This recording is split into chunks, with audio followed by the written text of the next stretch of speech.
Yun, magandang hapon sa inyo mga buddy. Bali 33 days na nga po pala itong aking sibuyas. Ang petsa po ngayon ay February 19 at ito na po ang kanyang itsura. Talaga namang lumalaki na po siya mga buddy. Napakabilis. Siyempre libutin natin lahat ng sibuyas ko mga buddy. Ayan na po yung kanyang itsura. Medyo gorang nga lang at dinamuhan po namin kahapon. At siyempre meron naman tayong hindi maiwasan na bantilawan dito mga buddy. Ito nga yung bantilawan ko, 3 pita ko. Halatang halata. Ang hirap palakihin mga buddy. Ito po kasi ay mabilis matuyo. Halos araw-araw yata ang patubig nito. Ganyan pa lang po yung kanyang itsura yo. Pero hindi naman po lahat ganyan. Bali 3 pitak lang yan mga buddy. Sa 2, 3. Yan, yung pang-4 na pitak medyo okay naman na dito hanggang dun sa dulo. Eh makapal naman na siya mga buddy, lalo na dito yo. Ah, di ba? Maganda na yung tindig mga buddy. Medyo tuyo na naman dito, kailangan na naman tubigan. Syempre bukas na naman tayo magpapatubig mga buddy at mabasa-basa pa naman ng konti, kaya pa naman yan. Pero bukas talagang tuyo na yan. Tutubigan na po natin bukas para mabilis po silang lumaki. Ayan nga mga buddy, at sinundot ko na naman siya ng pataba. Para syempre bawat patubig natin ay may nakakain siyang pataba. Hagis-hagisan natin ang pataba kahit pa konti-konti.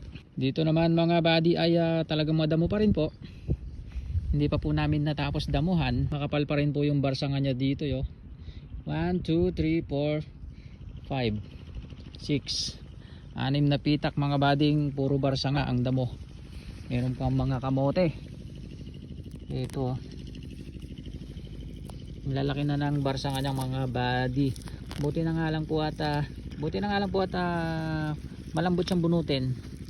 Mas maganda pong magdamo ng barsa nga kapag malambot yung lupa.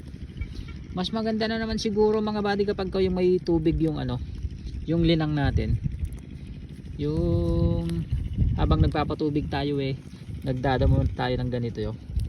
Kasi mas madali po siyang bunutin Tinesting ko na yun mga body ang dali pong bunutin ng barsanga kapag may tubig. Hindi mo na kailangan ng pandamo para bungkalin. Kaya ganyan mo lang siya. Ito medyo mahirap na, pero basa pa rin po yung lupa nito Mas maganda talaga mga body kapag nagdadamo ka ng barsanga yung may tubig para malambot po yung lupa.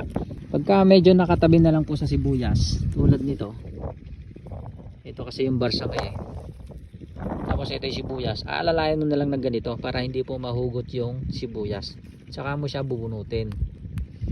Yan, ito nga palang sibuyas ko mga buddy ay 3 kilo. Yan, medyo maluwang naman po yung kanyang nataniman. Kung ikukumpara mo po sa waray ay mga 3,500 square meter po itong sukat nito mga buddy. Nakaguhit po kasi kaya medyo malaki, umabot ng 5,000 square meter. Yun, ito nga po yung kadadamo namin mga buddy at lumabas na naman po yung maliliit na damo. Ayun kadami. Kailangan na naman po siyang isprayan ng pandamo. Medyo masama nga lang po yung panahon pero kumanda naman pwede na siguro. Pwede na po nating sundutin ng pandamo. Kaya naman maya-maya lang mga buddy, i-sprayan na po namin ng pandamo itong mga sibuyas namin. Para hindi na lumbago itong maliliit na ito.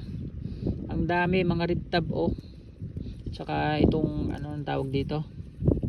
Kulkulasi. Meron din syempre yung mga barsanga.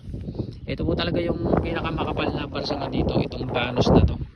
Talagang napahirapan po nung nagdamo kami. Meron pang hindi ko nahakot na damo dito ng isang tumpok.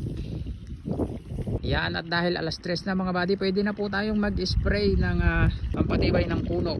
Ito meron po akong nakitang pa isa-isang parang dumada pa siya mga buddy.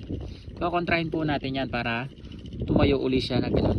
Yun parang mahaba po yung leeg niya.